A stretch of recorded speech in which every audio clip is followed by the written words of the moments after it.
زه ډېر زیات غریب یم، د غربت ته وجه راته رشته نه میلاویږي، څه وظیفه وښایه، واده وکړه په خپله به مالدار شي. الله جل شانو قرآن کې سورې نور کې فرمایي وانکحوا الایام منکم والصالحین من عبادکم وامائکم ان یکونوا فقراء یغنهم الله من فضله. تاسو د خپلو ناواده کړو ودونه وکړئ، که دي غریبانانی الله به مالدار کړي. دا د وظیفو کار نه دی. امام زمخشری رحمت الله علیه خپل تفسیر کې واقع ذکر کړی. امام زمخشری رحمت الله علیه یو معتزلی عالم دی، ډېر قابل سړی، قابل مفسر، د ورلد اتنټک تفسیر هغه لیکلی دی، تفسیر کشاف، الکشاف عن حقائق غوامض التنزیل وعیون الاقاویل فی وجوه التاویل. بهترین تفسیر په مخ ته ځمکه باندې امام زمخشری رحمت الله علیه، عقایدو کې زمون خلاف دی، بهترین تفسیر لیکلی، د ټول نه مستند تفسیر د هغه دی. نو هغه په خپل تفسیر کې یو خپله واقع ذکر کړی هسې، وایي موږ سره یو طالب علم وایي هغه ډېر زیات چړوس پیژنې، نه په ځان خرچه کوي، کپړې هم ګنده، کپړې هم زړې، هر څه یې ګډوډ. طالب و را سره چړوس و. څه خبره مې کوله چې یو هغه وی امام زمخشری رحمت الله علیه دا د 500 هجري عالم دی، د 500 هجري. وایي زموږ سره ډېر یو چړوس طالب و. وایي مونږ خو بیا فارغ شو، خپل ځای کې سبقونه مو چېرته ورک شو، خو مونږ به ټولو هغه ته سپک کته چې یار دا څه فضول انسان دی، په ځان خرچه نه کوي، کپړې نه بدلوي، دا څه دي دا. او وایي چې زه غریب هم یم. وایي بیا ډېره موده پس چې ما ولیده، وایي سړی ډېر په ټره پره کې ګرځي، کپړې هم داسې زموږ نه قیمتي کپړې او پټکې او د هغه ګرځېدل. وایي زه سره میلاو شوم، ما ورته چې هلکه ته پلان کې نه یې؟ وایي یمه. دا دونه مالدار څنګه شوې؟ وایي یاره خو بس څه خو ځان له مې واده وکړو، الله جل شانو را باندې دروازې کلاوې کړې. وایي بیا مې دویم واده وکړو، بیا مې دریم واده وکړو، الله را باندې مال په بالټو راواړو، زه هغې سره مالدار شوی یم. نه که د چا واده نه ځان له واده وکړې، او که د چا واده وي نو دویم پسې وکړې. نه خیر دغه خو نشته که نه. صحیح ده. نو دا الله جل شانو علاج ښودلی د مالدارۍ. نور وظیفې شته، ډېرې زیاتې وظیفې دي، زما په خیال چې دی ښه علاج دی. او دا تاسو ته ما عقلي طور باندې ثابت کړی و، ولې چې الله جل شانو د 2 کسانو په واده باندې الله جل شانو د خلکو رزق سیوا کوي. دومره مثالونه ما ورکړي د روژې کې چې ما سورة النور درس کو، په هغې کې مې راته ویلي په ساینس مې راته ثابته کړې وه چې دې سره سړی مالدارېږي. هغه بیا وګورئ، زما په خیال شته په فیسبوک کې هغه درس. زما لور د هغه مدرسې ته ځي، خو په مدرسه کې میل استادان هم دي، فیمیل استادان هم دي، هغوی سبق پړاوي. غیر محرمو نه سبق زده کول، علم دین زده کول جایز دي.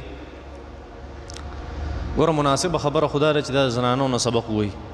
نارینهو نه هم سبق جایز دی، په شرط دی چې د فتنې خطره نه وي او په پرده کې. ښه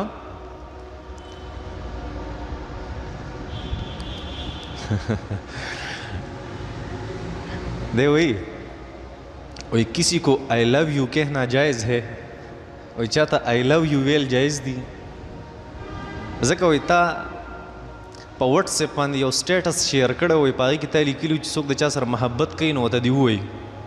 دا د ترمذي روایت دی، نبي علیه السلام وفرمیل څوک چې د چا سره محبت کوي نو هغه دې خبر کړي چې زه ستا سره محبت کوم. خو دې دا مطلب نه دی چې ته په کالجونو یونیورسټو کې خلکو ته آی لو یو وایې. دا فتنه ده او دا فساد دی او دا بېحیایي ده. پوهېږې په دې خبره باندې؟ دا هغه تا والا محبت نه یادوي، دا هغه محبت یادوي چې د الله جل شانو د رضا دپاره وي، د بېحیایۍ والا محبت نه. ښه چې ماحول او معاشره خرابېږي او د شریعت چې کوم احکامات دي هغه ته د خپو لاندې کې. زما داسې سټیټس ورته یادي چې د سټیټس شیر کړی و، دا حدیث و ما شیر کړی و. د مینسس په دوران کې، حیض ماهواري بیمارۍ په دوران کې که خپل کور والا سره څوک هم بستري وکړي نو دله څه پکار دي؟ داسې مه کوه، دا ګناه ده، ډېره لویه ګناه ده. الله جل شانو قرآن کې الله جل شانو فرمایي یسألونک عن المحیض قل هو اذى فاعتزلوا النساء في المحیض ولا تقربوهن حتى يطهرن فاذا تطهرن فأتوهن من حيث امركم الله. د حیض په دوران کې خپلو بیبیانو ته مه نږدې کېږئ څو پورې چې هغه مکمل پاکې شوي نه وي. دا د قرآن صراحتاً خلاف مکمل خلاف لویه ګناه ده. او چې اوس داسې شوي ده نو په دې سره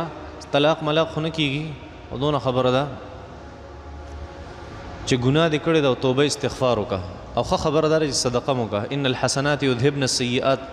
واتبع السیئة الحسنة تمحها. نبی علیہ السلام فرمایي چې بد کار پسې ښه کار وکړو نو بد کار به ختم شي. یو زنانه سوال وی کړی دی چې زموږ یو ملګرې ده هغه په کالج کې لیکچرر ده. نو هغه کله ناکله مونږ ټولو ملګرو له ټریټ راکوي، پروګرام راله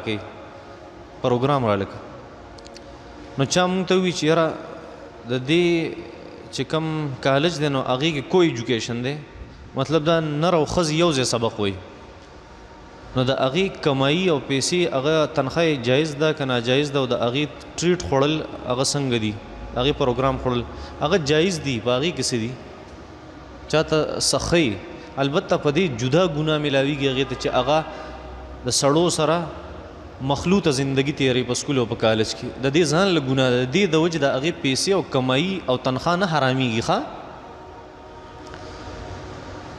ګیره خریل ولې ګناه ده؟ ګیره خریل ځکه ګناه ده چې دا صراحتاً ته د تمامو انبیاء کرامو خلاف کې، دا د ټولو انبیاء کرامو سنت دی. یوه دویم دا د قرآن مجید خلاف دی، ځکه دا تغییر لخلق الله دی، د الله جل شانه چې کوم ته څنګه پیدا کړی ته د هغې خلاف چلیږي. پوهېږي؟ او درېیمه خبره دا ده چې میډیکل ایکسپرټس وایي کوم چې د اهل طب چې دي، طب د طب ماهرین هغه وایي کوم سړی چې مستقل ګیره خری نو چې یو څو نسل د تیر شي نو الله جل شانه د دې ګیرې د خریلو هغه چې کم نقصان دی هغه نسل ته، او یو دور په نسل باندې داسې راشي چې د نسل نور نه خورېږي، د نسل نور نه خورېږي، د میډیکل نقصان دی. او بل نقصان دا دی چې دې سره د خولې کینسر نه لګي کله چې په ګیره په مخ باندې موجودي، میډیکل ایکسپرټس وایي. او درېیمه وجه دا ده چې میډیکل ایکسپرټس وایي چې دې سره غاښونه هغه نه خرابېږي. او بله وجه دا ده چې دې سره د انسان د وخت نه مخکې د ژبې فصاحت نه خرابېږي، بیا به د څوک په خبره باندې نه پوهېږي. ځینې خلک یې که نه څلوېښتو ته نه رسېدلي او څوک په خبره نه پوهېږي، دا د دې نقصانات دي. هغې د وجې دا څیز ناروا دی ګیره خریل. ښه پړکي کې دا د دنیا نقصانات دي، د هغې د وجې دا څیز ناروا دی. زما بابا په میراث کې مونږ ته هېڅ هم نه وپرېښي. د بابا د وفات نه پس ما خپل کاروبار په خپلو پیسو باندې سټارټ کو، څه لږې پیسې وې را سره، او زه اوس مالدار یم او ځان له مې څه ځمکه وغیره مو واخېسته. په دې کې زما د خویندو حق شته که نه؟ نشته پکې. خویندې به تا سره هله شریکې وي چې دا ستا د پلار مالو، دا خو ستا خپل څیز دی. زما د سترګو دا روزي انګریزي کې لیکلي، زما روزي ډېرې زیاتې غټې شوي، دا زه ټیک کولی شم که نه؟ ټیک کولی شي که ډېرې بدې ښکاري، بلکل ټیک کولی شي، خو روزي نری کول د فیشن دپاره ناروا دي او ډېر میډیکل نقصانات دي.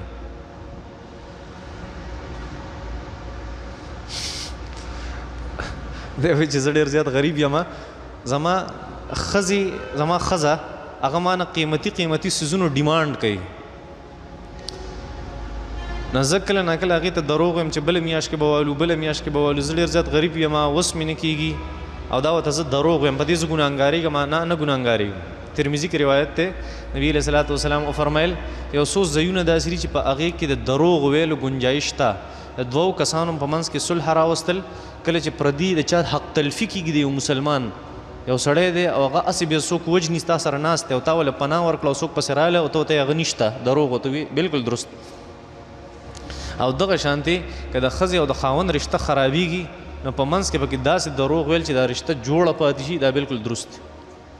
پوهېږې په دې خبره باندې؟ هغه عادته کړې داسې نو ولې تا مخکې نه دې ورسره وعدې کولې چې ته ډېر محبت پې ورسره وعدې به ورسره کړي، تاله به دا علم او تاله به دا علم او تاله به دا علم، چې بیا کور ته راولي بیا هېڅ هم نه. زما په خپلو بچو کې د یو بچي سره ډېر زیاته مینه محبت دی. زه د خپل طرف نه هغه له ګفټ ورکولی شم یو قیمتي که نه شم ورکولی بالکل ناروا دي که نور بچي دي موجود دي نور ټولو بچو له به هغه شان ګفټ ورکوې که د یو له دې ګفټ ورکو پوهېږې په دې خبره باندې وصلی الله تعالی خیر خلقی محمد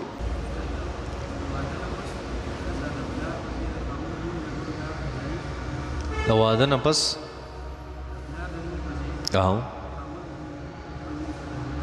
هیڅ نقصان نشته بالکل لګولی شي پوهېږي یو زنانه ده او د واده نه پس یا د نکاح نه پس هغه د خپل پلار د نوم په ځای دویم نوم چې ورسره کم لګوي نو د هغې په ځای د خاوند نوم لګوي په دې کې هېڅ قباحت نشته شرعا صحیح ده هغه چې کم حدیث کې ممانعات راغلی دی نو هغه د دې نه ممانعات راغلی چې یو سړی به یا یو زنانه به د خپل ځان نسبت د خپل پلار نه علاوه بل چاته نه کوي حدیث کې راغلی د هغې مطلب دا دی چې یو جنۍ به دا نه وایي چې یاره د خپل پلار نه علاوه بل چاته پلار ووایي یو هلک به داسې نه کوي چې د خپل پلار نه علاوه بل چاته پلار ووایي دا په ګناه کبیره کې د ګوره یاد ساتي چې انسان د خپل ځان نسبت د خپل پلار نه علاوه بل چاته وکړي چې دا زما پلار دی که نه دا ګناه کبیره د ګناه د ډېره سخت د دې په مطلب تاسو ښه پوهېږئ زمانه چې دې مطلب څه دی دا خو پلار ته او بل سړي ته او خپلې مور ته یو غلط نسبت کول دي پوهېږئ په دې خبرو یو بریلی استاذ دی هغه وایي چې زه د سره مناظره کوم ستا څه رایې ده د ایاز مولي صاحب نه اجازت واله بیا رایې وله که ایاز مولي صاحب اجازت ورکوي رایې وله ما د میټرک نه مخکې ټول عمر په مناظرو کې تېر کړی دی زما کار دقه و چېرته یو تنګول بل تنګول بل پازابول بل پازابول خو چې بیا مې قرآن او حدیث وي بیا راته پته ولګي چې دا څونه فضول کار دی ځکه په دې مناظرو کې ټولې کنځلي یو بل ته جګړې د یو بل بېعزتۍ او ما یو پیره مناظره باندې تقریر وکړو یو مناظر دی ډېر لوی ما وایي چې دا ښه کار نه دی او دا ملک ته مناظرو نه دی دې وخت کې اتفاق پکار دی مسلمان له چې په یو ځای را جمع شي او اتفاق وکړي او د اغیارو مقابله وکړي نو یو مناظر په خپل تقریر کې وایي دا څونه ګمراه انسان دی چې په خپل تقریر کې وایي چې دا د مناظرو دور نه دی قرآن مجید کې الله د فرعون او د موسی علیه السلام مناظر ذکر کړي د ابراهیم علیه السلام او د نمرود مناظرې ذکر کړي او دی وایي چې مناظرې مه کوئ نو ما یې که تا ماته د نبي علیه الصلاۃ والسلام 77 آیتونه تقریبا ما تاسو ته ویلي 70 آیتونه په صورت آل عمران کې د مناظرې وو د نبي علیه السلام د عیسایانو سره مناظره شوې وه یا د حضرت ابراهیم علیه الصلاۃ والسلام مناظره د نمرود سره شوې وه یا د فرعون او د موسی علیه الصلاۃ والسلام خپل منځ کې مناظره شوې وه ما ته په یو ځای کې وښایه چې چېرته موسی علیه السلام فرعون ته کنځل کړي ما ته وښایه چې ابراهیم علیه السلام نمرود ته کنځل کړي ما ته وښایه چې نبي علیه السلام چېرته عیسایانو ته کنځل کړي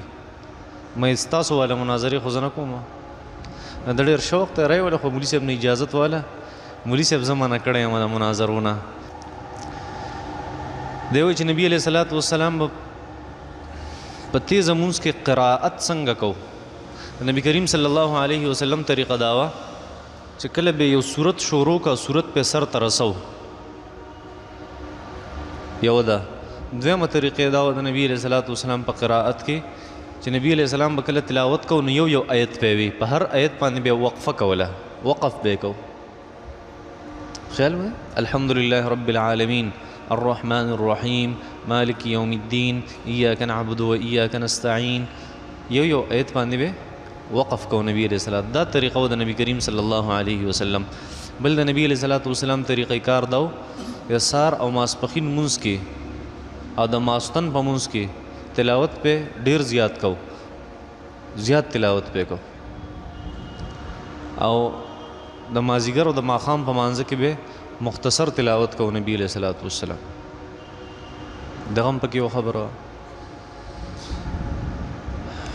چا سره چې سند یا ډیګري نه نو د هغه د علم او د تعلیم اس حیثیت نشته دا په کم حدیثو په کتاب کې دي او دا حدیث په کم ځای کې دی دا حدیث نه د عبدالله ابن مبارک رحمه الله دا قول له لولا الاسناد لقال من شاء ما شاء چا چې سند نه بیا چې سوي وي دي دا عبدالله ابن مبارک رحمت الله علیه قول دی او په بخاری شریف کې د امام بخاری رحمت الله علیه ذکر کړی د استاد د عبدالله ابن مبارک رحمت الله علیه نو زما استاد به وي چې چا سره سند او ډیګری نه وي بیا به فضول خبرې کوي نو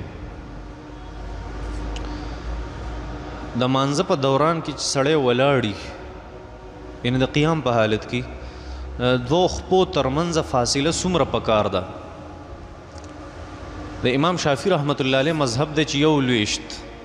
لویشت نه لویش او د امام مالک او د امام احمد ابن حنبل رحمهم الله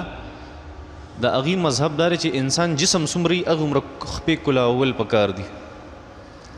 او د امام ابو حنیفه رحمت الله علیه مذهب دا دی چې یو صفق سلور غوتی فاصله پکار ده د دوه خپو په منځ کې امام شامی رحمت الله علیه لیکلی دي وينبغي ان يكون بين قدميه اربع اصابع اليد چې مناسبه خبردار چې د خپو په منځ کې دومره فاصله پرې دي څومره چې سلور غوته په منځ کې فاصله راځي او په الجوهرة النيرة نومي کتاب کې چې ول اقرب للخشوع ان يكون بين قدميه اربع اصابع اليد چې خشوع ته نږدې طریقه په منځ کې دار چې د قدمونو په منځ کې یو صفق فاصله ایسته دې ته صفق وایي کنه سلور غوته فاصله یزید ابن معاویه ته کنزل کول جایز دي کنه چرته یو مسلمان ته کنزل کول جایز نه دي ښا مسلمان دی څو غیر مسلم خو نه دی رښتیا خوبونه په سټ په کم وخت کې راځي هر وخت کې راتلی شي کم وخت کې چې خوب ممنوع دی لکه سحر منځ پسې د اشراق پورې هغه وخت کې چې کم خوبونه راځي اکثر د شیطانی خوبونه نور په هر وخت کې چې انسان یا د ماسوتن او د ماښام په منځ کې سړی وده شي په دغه وخت کې خوبونه دام اکثر شیطانی یا چې کله د شپې د ړومبې حصه د شپې سړی وده شي نو خوراک کړی نو د معدې د بړاس ته وجې نه اکثر معدې د ګیس ته وجې نه وران خوبونه نه دغه اکثر ټیک نه نور خوبونه په هر وخت کې درستی حضرت یوسف علیه السلام چې کوم خوب لیدلو نو بعضی کتابونو کې ما لیدلی چې د ورځې هغه خوب لیدلی و د ورځې د جمعې ورځ د زه خبرې نشم کولی خوله رانه ټوله ګډه وډه کېږي په دې ورځ زه ډېر سخت ستړی یم ښه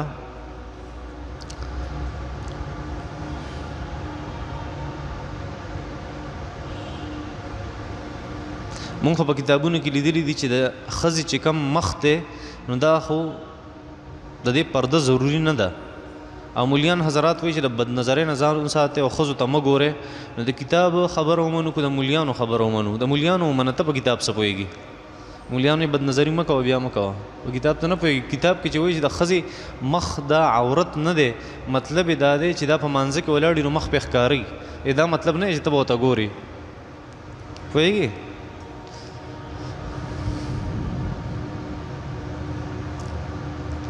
زما یو دوست دی هغه په خوب کې په بوټو کې ولاړ دی په شنو بوټو کې او شنو کپړو والا یو جینۍ لیدلې ده په خوب کې او بار این یې دې څه تعبیر دی دا شینوالی په خوب کې لیدل دا د تقوا او د پرهیزګارۍ علامت دی د تقوا او د پرهیزګارۍ علامت دی یا دا د خوشحالۍ علامت د خوبونو زه ډېر نه پوهېږم د فضایلو تپوس او د خوبونو تپوس دا د ایاز مولي صاحب نه کوي ما نه مه کوي ما له نه راځي زه پرې ډېر نه پوهېږم هسې نه بل څه درته ووایم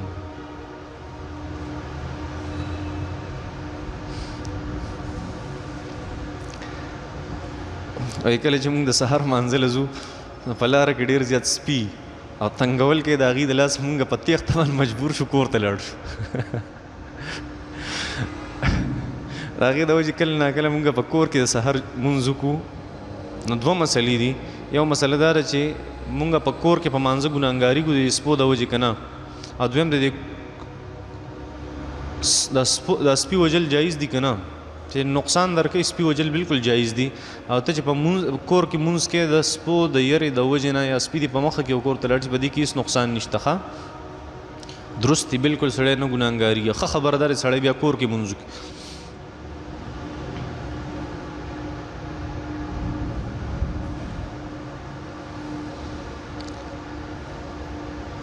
زمونږ یو ملګری دی هغه وایي چې کله مونږ په کور کې یو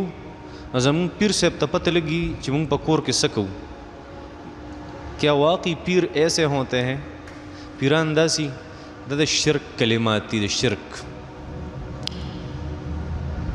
عالم الغیب صرف الله دی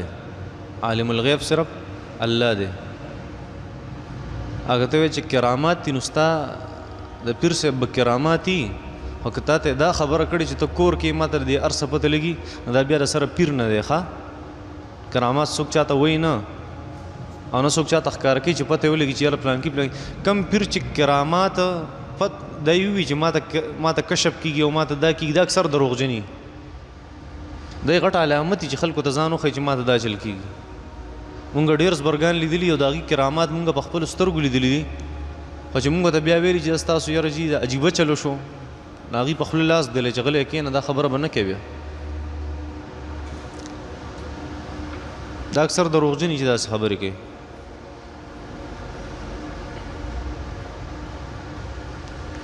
زمونږ یو ګاونډي دی هغه وایي چې د کم سړي مرشد او پیر نه او د بیعت نه کړي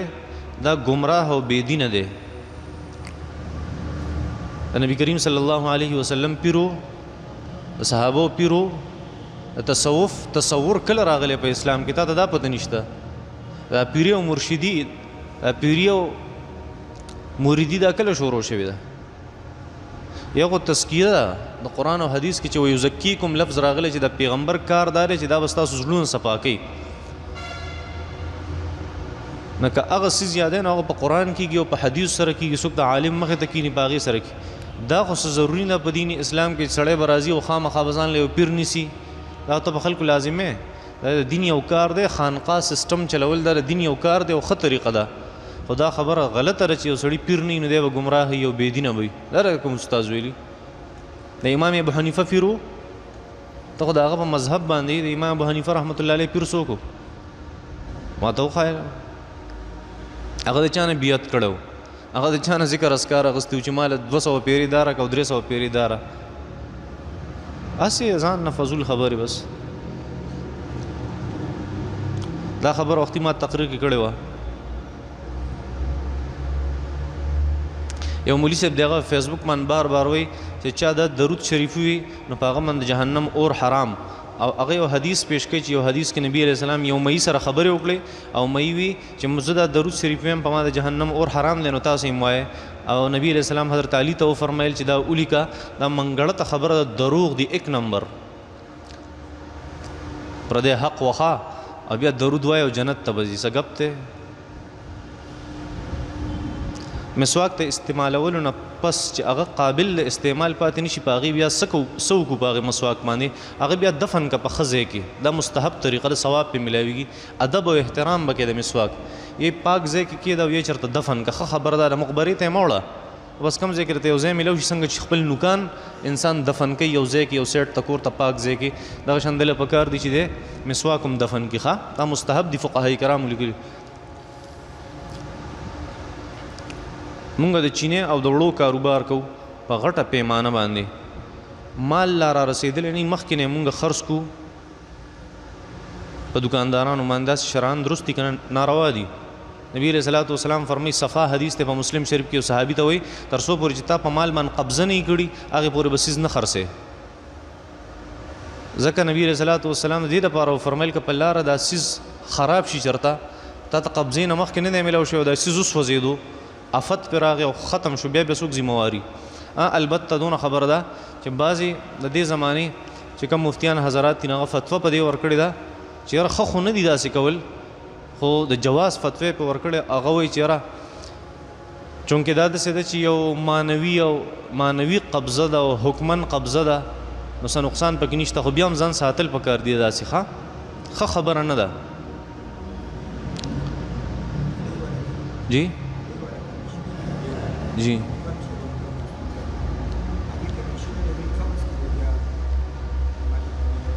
لکه هغې تاسو د خپل ځان لپاره وکیل جوړ کړی ښه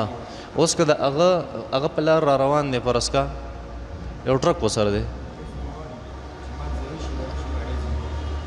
هغه سړی ذمواري هغه سړی ذمهدار نشي کېدی چې هغه وکیل دی شرعن هغه ذمهدار نشي کېدی پوهېږي د وکیل چې څومره تصرفات دي هغه راجع کېږي مالک ته نو پرس که تاسو یو ټرک واغستو او تاسو هلته دا سړی وکیل دی د کم کمیشن چې اغستی دی او دنه دا ټرک په جلاله کې واوړېدو لاندې د خوړ ته پرېوتو نو اوس په دې ذموار کې دا سړی ستا وکیل دا وکیل به ذموار نه ته به ذمواري نو ته هغه ذمواري قبلې خیال مې دې خبرې ته داسې مسله اصل دا ده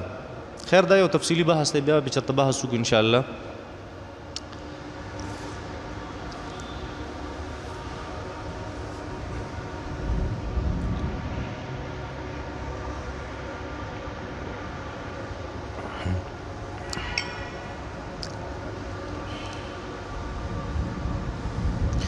تاسو وایئ چې نبی کریم صلی الله علیه وسلم انسان دی او بشر دی حالانکه ما د یو کتاب مطالعه کوله په هغې کې لیکلي چې نبی علیه السلام ته بشر او انسان ویل دا حرام دي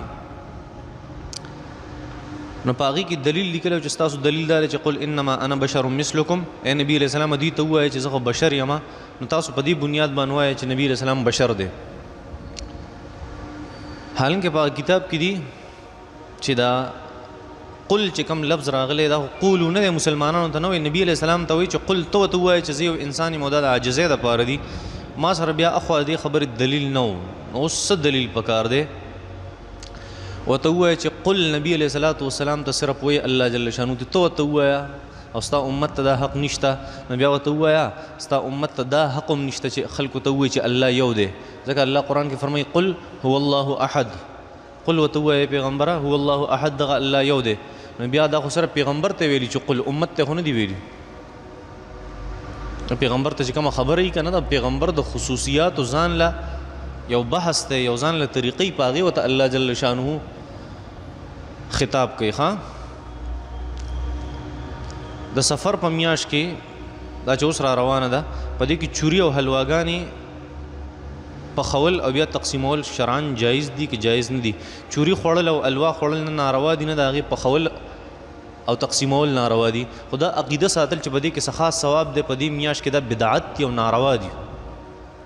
چې کوم زموږ رواج دی ښه دا ټیک نه دی